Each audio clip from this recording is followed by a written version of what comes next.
नमस्कार दोस्तों, मेरा नाम उज्ज्वल और आप देख रहे हैं माई पाठशाला।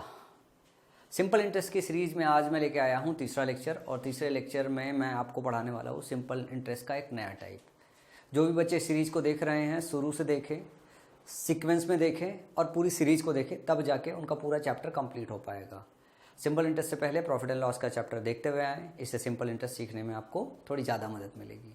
तो चलो बगैर देर के हुए आज स्टार्ट करते हैं अपना सिंपल इंटरेस्ट का जो है लेक्चर। और आज जो हम टाइप कवर करने वाले हैं वह है based on the change in the rate, percentage and principal. Rate, percent और प्रिंसिपल को चेंज करते हो तो इनको चेंज करने से जिस वैरायटी के क्वेश्चन बनाए जा सकते हैं उन सारी वैरायटी को कवर करेंगे। ये एक सिंगल कंसेप्ट आज की क्लास में पढ़ेंगे और यही कंसेप्ट आज की क्लास में सीखेंगे, इसके सारे वेरिएशन को सीखेंगे। अगर आप में से कोई बच्चा नया हो तो चैनल को सब्सक्राइब कर लीजिए और वीडियो पूरी देखने के बाद अगर आपको अच्छा लगे तो लाइक का बटन ज़रूर हिट कीजिएगा। कोई सुझाव है तो नीचे कमेंट सेक्शन में दीजिएगा। तो चलो पहला क्वेश्चन है, क्वेश्चन के माध्यम से ही समझते हैं। साधारण ब्याज की वार्षिक दर 6.5% से 8% होने के कारण एक व्यक्ति की वार्षिक आय में 40.50 रुपये की वृद्धि होती है। मूलधन क्या है? Due to the annual rate of simple interest from 6.5 to 8%, the annual income of the person increases by ₹40.50। What is the principal? ये क्वेश्चन ये कह रहा है कि मान लो मैं एक सर्टेन अमाउंट किसी को उधार दे रहा था। पहले मैं उधार दे रहा था 6.5% पे, बाद में मैं उधार दे रहा हूँ उसको 8% पे। तो 6.5% पे जो मैं पैसा कमा रहा था, जो इंटरेस्ट कमा रहा था, और जो 8% पे इंटरेस्ट कमा रहा हूँ, उन दोनों का डिफरेंस जो है 40.50 रुपये है, ऐसा बोल रहा है। देखो इसमें आपका प्रिंसिपल और टाइम दोनों फिक्स है। प्रिंसिपल और टाइम दोनों फिक्स है। प्रिंसिपल और टाइम ये दोनों आपका क्या है? फिक्स है। क्या बदला जा रहा है? रेट बदला जा रहा है। तो रेट बदलेंगे, जब भी हम रेट बदलेंगे तो हमारा एसआई का फॉर्मूला क्या होता है? एसआई का फॉर्मूला होता है पीआरटी बाई 100।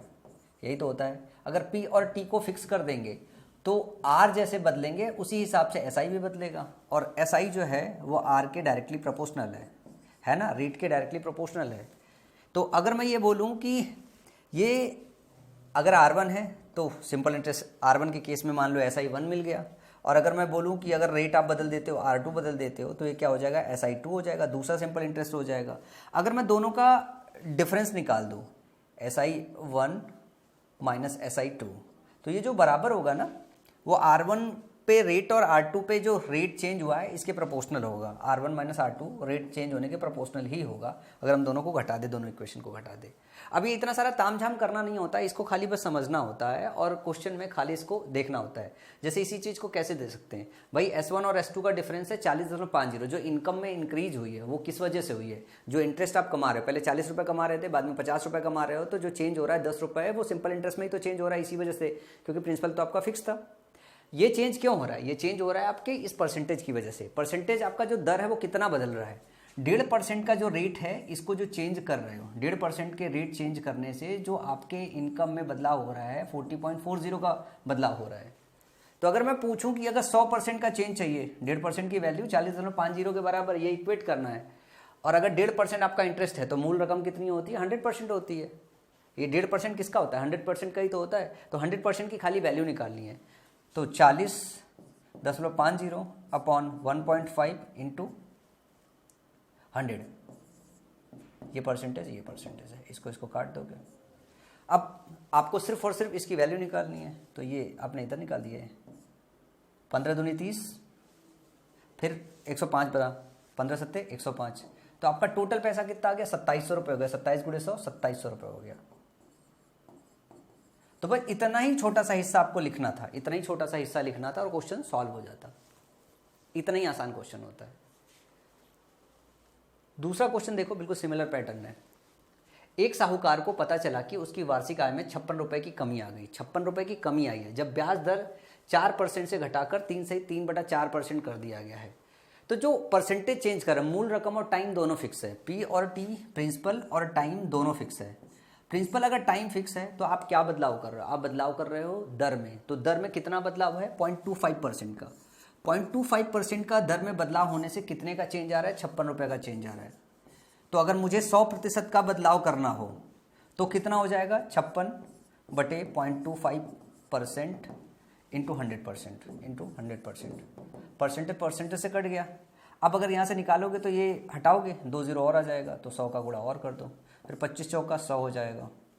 तो 4 छंग 24, 4 पंचे 2 22 और डबल जीरो और लगा दोगे तो इतना उसका प्रिंसिपल रहा होगा। 100% की वैल्यू निकालनी थी, 100% की वैल्यू निकाल दी, तो 22400 ये आपका आएगा। इस तरीके के क्वेश्चन आपके CGL, CHSL और CPO के प्री में पूछे जाते हैं, CPO के प्री में पूछे जाते हैं। मेंस में इस तरीके के क्वेश्चन नहीं आते, अगर आते भी हैं तो बहुत इजी लेवल का क्वेश्चन बन जाता है वो।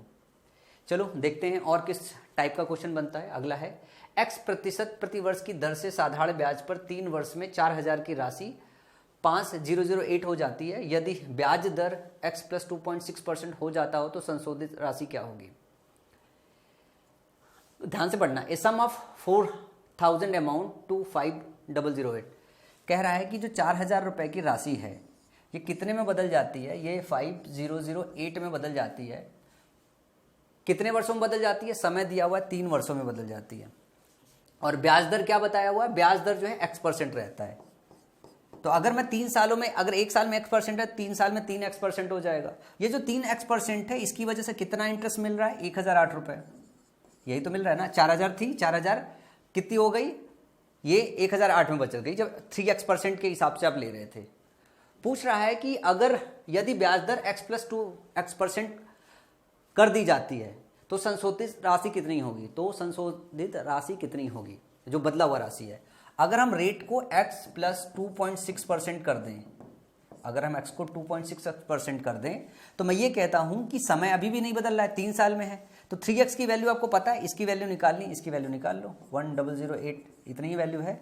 अगर मैं इसको मल्टीप्लाई करूं तो ये हो गया 3x + 3x into 2.6, sorry 3 into 2.6, 3 into 2.6, इसकी वैल्यू कितनी हो जाएगी, इसकी वैल्यू 1008 के बराबर हो जाएगी, यही तो होगी। नहीं, इसकी वैल्यू निकालनी है अपने को, ये तो वैल्यू है। अगर ये इंटरेस्ट अगर निकालनी हो तो 3x से डिवाइड करके इससे गुणा करना पड़ेगा।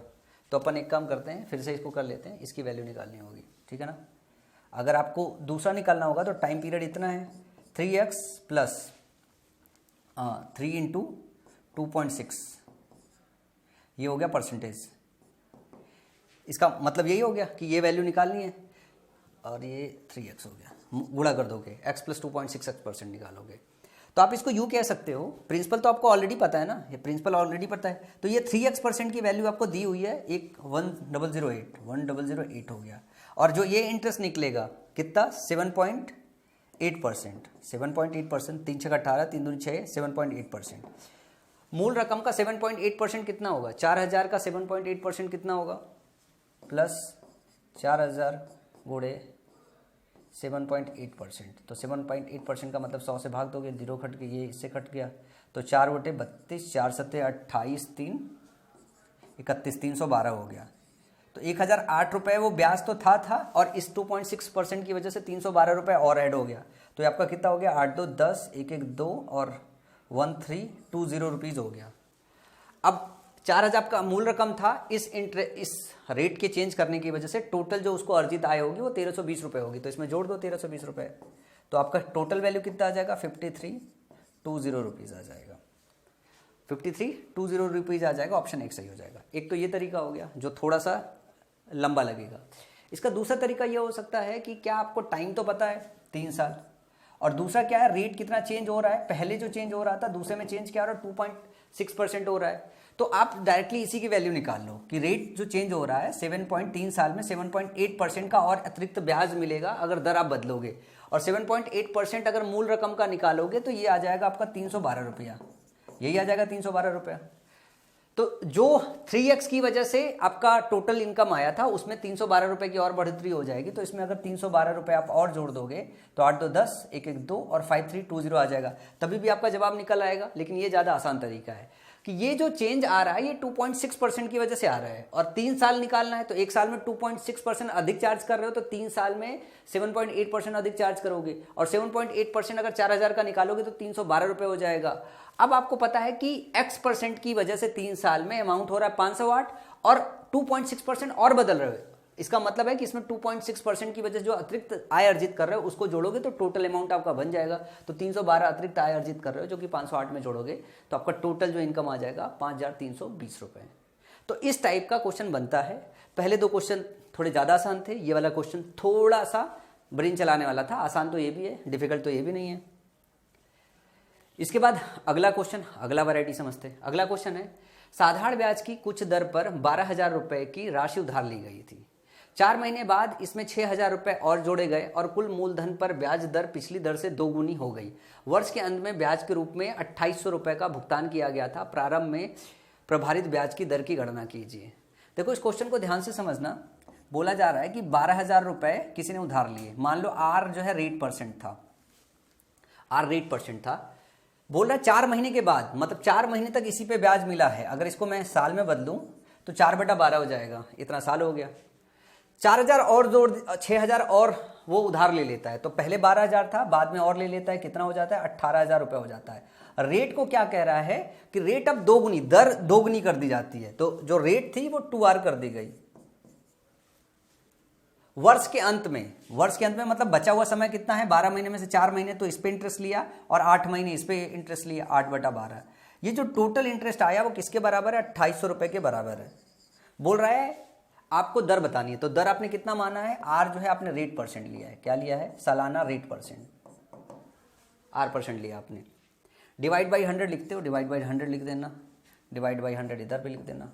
अब क्या करो, ये 2 जीरो से ये 2 जीरो से ये 2 जीरो काट दो, ये 2 जीरो से ये 2 जीरो काट दो। अब यहाँ से अगर आप काटोगे तो 4 कट गया, 3 चौका 12, ये हो गया 40।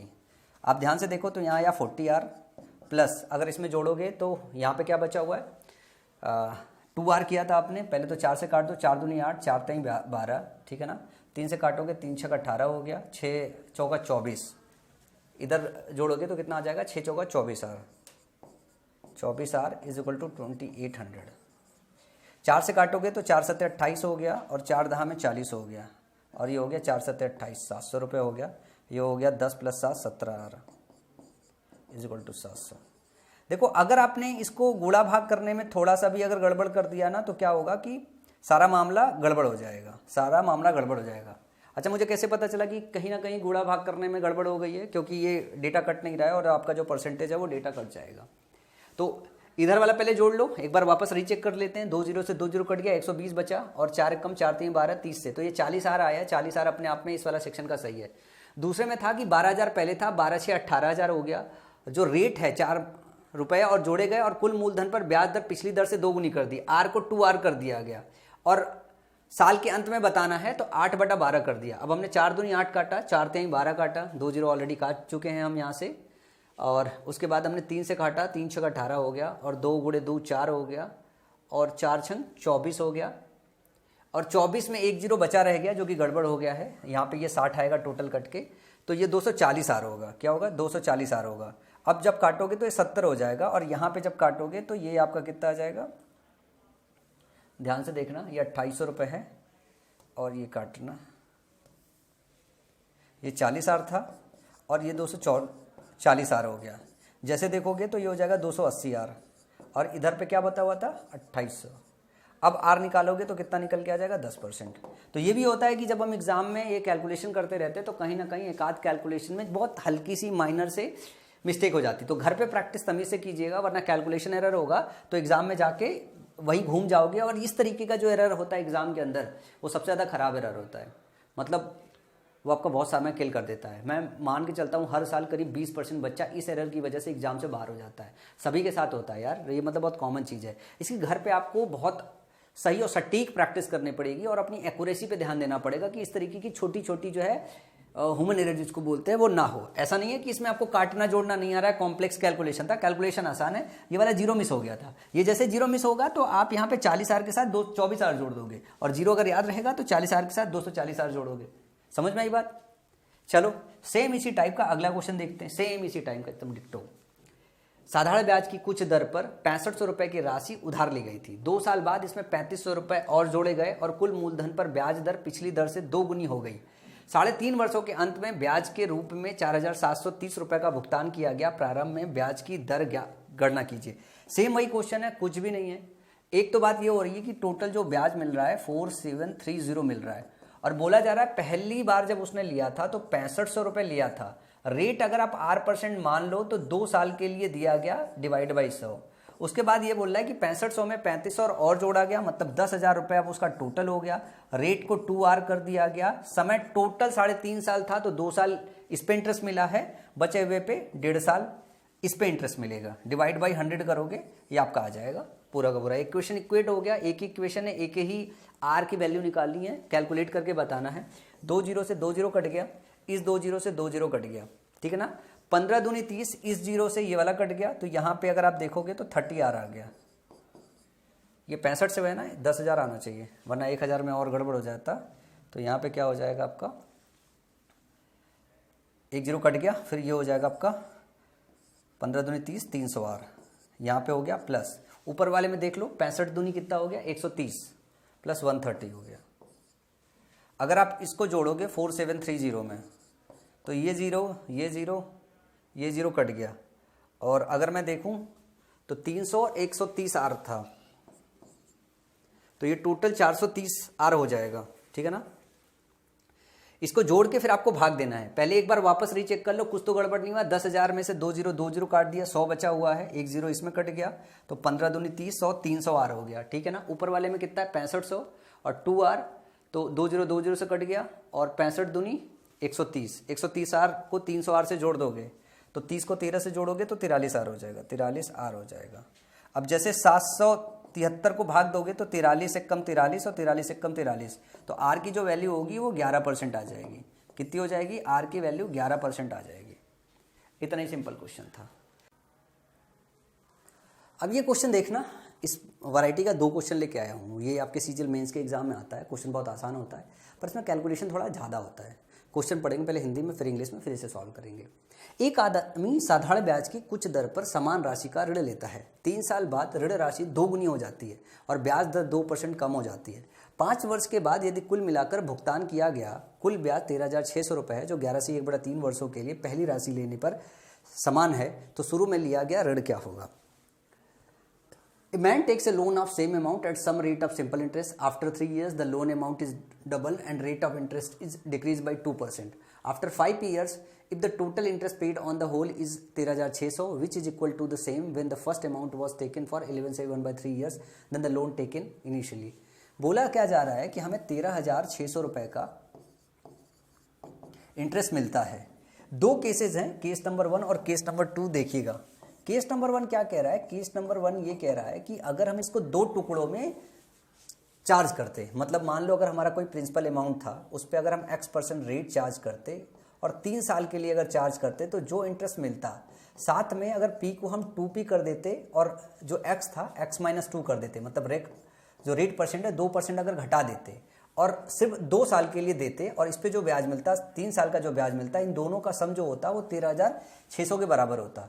दूसरा कंडीशन ये कहते कि अगर हम इसको डायरेक्टली P प्रिंसिपल अमाउंट ही अपना देते और X% ही चार्ज करते, लेकिन जो समय है वो अब 11 से 1/3 वर्ष के लिए देते, मतलब 34/3 सालों के लिए देते, 34/3 सालों के लिए देते, तो ये जो इंटरेस्ट मिलता ये इसके बराबर होता। तो बराबर कर दो। पहले केस में जब हम यहाँ से निकालेंगे तो हम Px/100 की वैल्यू निकाल लेते हैं, Px/100 की वैल्यू निकाल लेते हैं। इसके लिए क्या होगा, 13600 मल्टीप्लाई बाई 3 डिवाइड बाई 34। ये वाला इक्वेशन हम इक्वेट कर रहे हैं कि ये सिंपल इंटरेस्ट ये बराबर है, तो Px/100 की वैल्यू कितनी आएगी। यहाँ से काटते हैं, तो आप अगर 34 से डायरेक्टली काटोगे तो कट जाएगा, अगर 4 से गुणा करोगे तो एक तो 36 आ जाएगा, तो ये हो जाएगा 400, तो 4 3 1200 रुपये Px की वैल्यू आ जाएगी। अब अगर मैं Px/100 की अगर वैल्यू देखूँ, Px/100 की वैल्यू देखूँ, तो आप ऊपर देखोगे इस इक्वेशन में Px मिल रहा है, इसको अंदर गुणा करोगे तो यहाँ Px मिल जाएगा, बाद में गुणा करोगे तो P मिलेगा। तो अगर मैं Px की वैल्यू या Px/100 की वैल्यू इस इक्वेशन में रख दूं और रख के अगर इक्वेशन को सॉल्व करूं तो हमें P की वैल्यू मिल जाएगी। आपको प्रिंसिपल ही बताना है कि कितना ऋण लिया गया है। तो अगर ये Px/100 की वैल्यू इसमें रख के सॉल्व करोगे तो जो P की वैल्यू निकल के आएगी वो 10,000 निकल के आ जाएगी, और ये सॉल्व कर लेना, ठीक है ना। ये इतना कैलकुलेशन आपको करने हैं तो आता होगा, इतना कैलकुलेशन मैं आपके ऊपर छोड़ देता हूँ। ये कंसेप्चुअल सेक्शन था। Px/100 की वैल्यू यहाँ से निकाल के डालोगे तो आपकी P की वैल्यू निकालोगे तो ये 10,000 रुपये जो है आपकी आ जाएगी P की वैल्यू, प्रिंसिपल की वैल्यू, ठीक है ना। अगला क्वेश्चन देखते हैं। अगला क्वेश्चन भी सेम इसी पैटर्न पे है। थोड़ा कैलकुलेशन तो आपको करना होगा, सब मास्टर ही कैलकुलेशन कर देंगे तो मजा ही कहाँ रह जाएगा। एक आदमी साधारण ब्याज की कुछ दर पर समान राशि का ऋण लेता है। 3.5 वर्षों के बाद ऋण राशि दोगुनी हो जाती है और ब्याज दर 3% कम हो जाता है। प्रारंभ से 6 वर्ष के बाद यदि भुगतान किया गया कुल ब्याज 1780 रुपये है, जो 6·5/14 वर्षों के लिए पहली राशि लिए जाने पर समान है, तो प्रारंभ में लिया गया ऋण क्या है। सेम डिक्टो वही क्वेश्चन है, वह डेटा बदला हुआ है। क्या कह रहा है, 1780 रुपये हमें ब्याज मिलता है। पहली कंडीशन और दूसरी कंडीशन क्या है। पहली कंडीशन ये कह रही है कि अगर हम मान लो हमारा प्रिंसिपल पी था, रेट एक्स था, ठीक है ना, और हम कितने साल के लिए दे रहे थे, 3.5 वर्षों के लिए दे रहे थे, तो ये जो इंटरेस्ट मिलता इसमें अगर हम पी को 2p कर देते, एक्स जो है -3 कर देते, और टाइम पीरियड कितना है, 3 साल ही रहने देते, क्योंकि टोटल समय ड्यूरेशन कितना है, 6 साल का है, तो इस पे जो इंटरेस्ट मिलता इन दोनों का सम किसके बराबर होता, 1780, इन दोनों का सम। जबकि ये कह रहा है क्वेश्चन पी को पी रहने देते, एक्स को एक्स रहने देते, लेकिन अगर समय अंतराल हम 6·5/14 वर्ष लेते, 6 साल से थोड़ा ज्यादा, तो भी इंटरेस्ट हमें सीधा सीधा वही मिलता। 14×6 84, 84×5 89/14 गुणे 89/14, अगर आप निकालोगे डिवाइड बाई 100, तो ये जो इंटरेस्ट है वो यहाँ 1780 के बराबर होता। तो आप क्या काम करो, px/100 की वैल्यू वापस से निकाल लो। px/100 की वैल्यू निकालोगे तो 1780 गुणे 14/89, ये काटोगे तो ये हो जाएगा 20, ठीक है ना, और यहाँ से निकालोगे तो px/100 की जो वैल्यू निकल के आ जाएगी, ये हो जाएगी 14 दूनी 28, 280 रुपये। तो px/100 की जो वैल्यू है वो इधर वाले इक्वेशन में डाल दोगे। कैसे, 1780 और बराबर है, यहाँ पे देखो कि 3.5 px है, 3.5 px/100 है, तो यहाँ px/100 की वैल्यू डाल दो, कितनी, 2800 ना। फिर इसके साथ क्या जुड़ा हुआ है, 3 दूनी 6, 6 px/100, 6 px/100 की वैल्यू यहाँ पे भी डाल दो 2800, और माइनस में क्या है, माइनस में 3 दूनी 36, 18 p/100 है, यही ना, 18 p/100 है। यहाँ पे वैल्यू डाल दोगे, यहाँ पे वैल्यू डाल दोगे, तो px का एग्जैक्ट मान मिल जाएगा। यहाँ से p कैलकुलेट करोगे, और p अगर कैलकुलेट करोगे तो टोटल जो वैल्यू यहाँ से आपकी p की आएगी वो 2000 रुपये आ जाएगी। यहाँ से कैलकुलेट करोगे तो p की जो वैल्यू आएगी वो 2000 रुपये आ जाएगी। ऑप्शन नंबर डी है, यहाँ से p की वैल्यू कितनी आएगी, 2000 आएगी। अब ये कैलकुलेशन तो मुझे लगता है आपको आना ही चाहिए यार। अब ये कैलकुलेशन मैं सिखाऊं यार, इतना पिद्दी भर का कैलकुलेशन है, इतना तो आपको कैलकुलेशन एडवांस होना चाहिए। तो ये वो सेक्शन है, ये एग्जामिनेशन में इस तरीके का सेक्शन बता रहा था, ये चीज़ें अपन ने वो सारी चीज़ें कर दी, और उसके हिसाब से जो इक्वेशन बना उसके हिसाब से अपन ने सोल्यूशन निकाल ली। इसका कोई और छोटा मेथड नहीं, इसमें सिर्फ कैलकुलेशन ही है। बहुत सारी चीज़ें इसमें वर्बली कैलकुलेट करके आप अपना टाइम पीरियड रिड्यूस कर सकते हो। तो इस तरीके के क्वेश्चन आपके एग्जाम में आते हैं, और लगभग जितने टाइप बनते हैं वो सारे टाइप मैंने आज की क्लास में कवर कर लिए। अगली क्लास में अगर मैं बात करूं तो मेरे पास है कि व्हेन अमाउंट इज, मतलब एक अगला टाइप अपन जो लर्न करेंगे वो ये होगा कि हमने 8000 रुपये लिए, 8000 रुपये को 8% पे और कुछ को 9% पे दिए, और फाइनली हमको 8.2% के हिसाब से आसपास मिला। तो किस रेशियो में हमने 8% और 9% में इसका डिवीज़न किया है, इस तरीके का क्वेश्चन आता है। वो हम लगाते हैं किससे, मिक्सचर एंड एलिगेशन से। किससे लगाते हैं, मिक्सचर एंड एलिगेशन से। ये चैप्टर पढ़ाया है तो उसमें एसआई वाले क्वेश्चन पूरे लगवा भी दिए हैं मैंने आपको।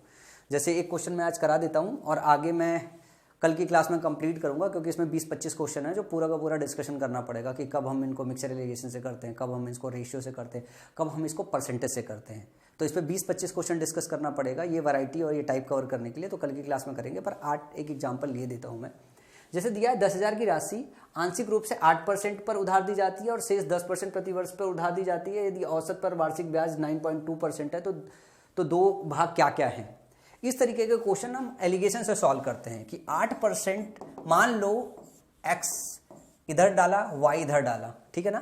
तो एक 10,000 का x कंपोनेंट इधर डाला, y कंपोनेंट इधर डाला, तो x डाला हमने 8% पे, y डाला हमने 10% में, और ओवरऑल फाइनल जब इसको मिलाया तो हमें 9.2% मिल रहा है। कितना मिल रहा है, 9.2% मिल रहा है। तो पूछ रहा है x की वैल्यू कितनी होगी, y की वैल्यू कितनी होगी। तो इसको मिक्सचर से सॉल्व करते हैं कि इनका डिफरेंस 0.8 आ रहा है और इनका डिफरेंस 1.2 आ रहा है।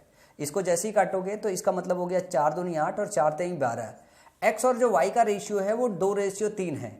टोटल अगर सम देखें तो 5 हो गई, इस 5 की वैल्यू 10,000 के बराबर है, इस 5 की वैल्यू 10,000 के बराबर है, तो x की वैल्यू 4,000 के बराबर हो जाएगी और y की वैल्यू 6,000 के बराबर हो जाएगी। इस तरीके के क्वेश्चन को हम हमेशा एलिगेशन से सॉल्व करते हैं और ऑप्शन नंबर 1 हमारा करेक्ट हो जाएगा। अगर इसमें अगला क्वेश्चन भी देखना चाहोगे तो अगला क्वेश्चन भी देख लो कि 17,500 की राशि आंशिक रूप से 11% पर उधार दी जाती है और शेष 14.5% प्रति वर्ष पर उधार दी जाती है। यदि औसतन वार्षिक ब्याज 12.7% है तो दूसरा भाग क्या है। देखो बोला जा रहा है कि एक को 11% पे दिया जाता है और दूसरे को 14.5% पे दिया जाता है। ओवरऑल आपको कितना मिलता है, 12.7% मिलता है। जब इनका डिफरेंस निकालते हो ना तो किस रेशियो में राशि को इधर और इधर डाला गया ये हमें पता चल जाता है। तो अगर मैं बोलूँ 11% है ना, 11%, 11 में से अगर 12.7 घटाए तो 1.7 आ जाएगा, और अगर 14.5 में से अगर 12.7 घटाए तो 15 में से 7 गया, 8 7 15, 8 हो गया, ठीक है ना, और 13 में से 12 गया तो 1.8 हो गया। तो 1.18-17 के रेशियो में आपने मिलाया, 18 और 17 के रेशियो में मिलाया, आपको ये मिल गया। 17,500 की राशि आंशिक रूप से 11%, मतलब टोटल जो अमाउंट है 17,500 है, 17,500 है। इसी को 18 और 17 के रेशियो में विभाजित करना है। अगर आप इसको जोड़ोगे तो 8 7 15, 1 1 2 1 3 हो गया। टोटल 35 की वैल्यू कितनी दी हुई है, 35 की वैल्यू दी हुई है 17,500। 35 का 5 से गुणा कर लो, 5 5 25, 5 3 15 2 17, तो 35 ये हो गया। एक की वैल्यू 500 हो गई, एक की वैल्यू 500 हो गई।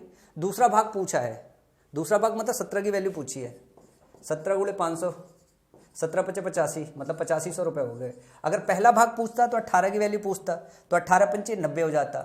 ये पहला वाला भाग है, ये दूसरा वाला भाग है। जो आपको ऑप्शन बताना है वो ऑप्शन डी बताना है, दूसरा वाला भाग बताना है, पहला वाला भाग नहीं बताना है। आप चाहो तो एक क्वेश्चन और देख लो, वैसे तो अगली क्लास में पढ़ाने वाला था पर ये क्वेश्चन इतने ज़्यादा आसान है। मिक्सर एलिगेशन का चैप्टर पढ़ लेना, पहले ही पढ़ा चुका हूँ, सिंपल इंटरेस्ट पढ़ाने से पहले प्लेलिस्ट में है कि एलिगेशन कैसे लगता है, पूरा समझाया है वहाँ पे। अरुण अपने 2 दोस्तों को 20,000 रुपये उधार देता है। वह पहले को 12,000 रुपये साधारण ब्याज पर 8% प्रतिवर्ष की दर से देता है। अरुण कुल मिलाकर 10% का लाभ कमाना चाहता है। साधारण ब्याज दर जिस पर उसे शेष धनराशि दूसरे मित्र को उधार देनी चाहिए। देखो यार, 20,000 देता है, एक को, वह पहले को 12,000 रुपये साधारण ब्याज पर, मतलब जिसको 12,000 रुपये देता है उससे 8% कमाता है, मतलब उससे 8% इंटरेस्ट लेता है। दूसरा टोटल आपका कितना है, टोटल 20,000 रुपये ही देना है, तो पहले को 12,000 दे दिया तो दूसरे को 8,000 देगा ना।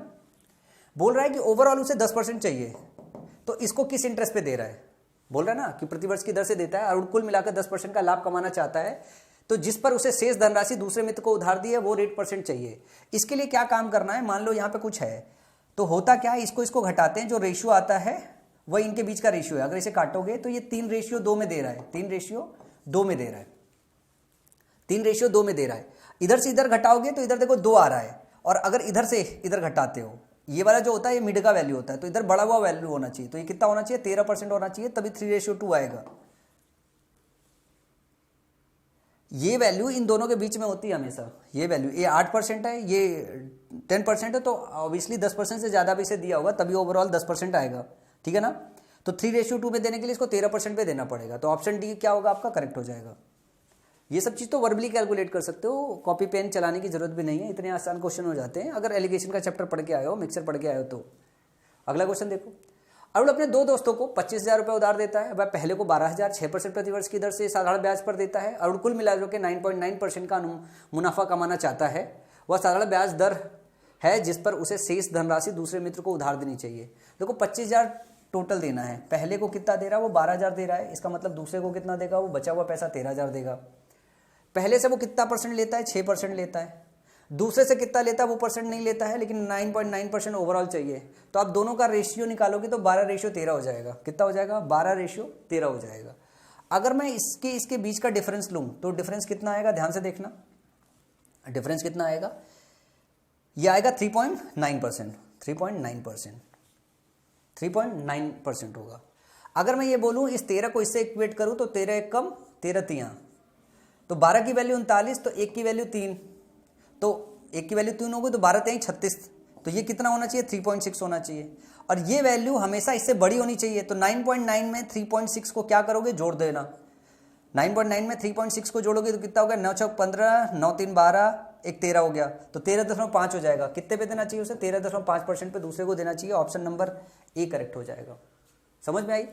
यहां से यहां घटाया 3.9 आया, ये 13 इसको इक्वेट करना चाहिए, इधर जो आना चाहिए वो इसको इक्वेट करना चाहिए। तो 1 की वैल्यू 3 मतलब 0.3 हो गई, और 12 की वैल्यू उसी हिसाब से निकालोगे तो 3.6 हो जाएगा। और ये जो वैल्यू आएगी ये जोड़ना या घटाना, इससे बात पता चलता है मिड वाली वैल्यू दोनों के बीच में होती है। तो ये वैल्यू छोटी है तो ये इससे बड़ी होगी, बड़ी होने के लिए जोड़ना पड़ेगा। हमने क्या काम किया, जोड़ दिया, जैसे ही जोड़ा 13.5% आ गया और वही हमारा ऑप्शन हो गया।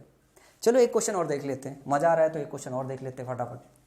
एक व्यक्ति ने 3 बैंक ABC में 15%, 16%, 27% साधारण ब्याज की दर से 80,000 रुपए का निवेश किया है। बैंक ए में निवेश की गई धनराशि बैंक सी में निवेश की गई धनराशि का 20% है। वह 2 वर्षों में 36400 रुपए अर्जित करता है। बैंक बी में कितना पैसा निवेश किया गया है?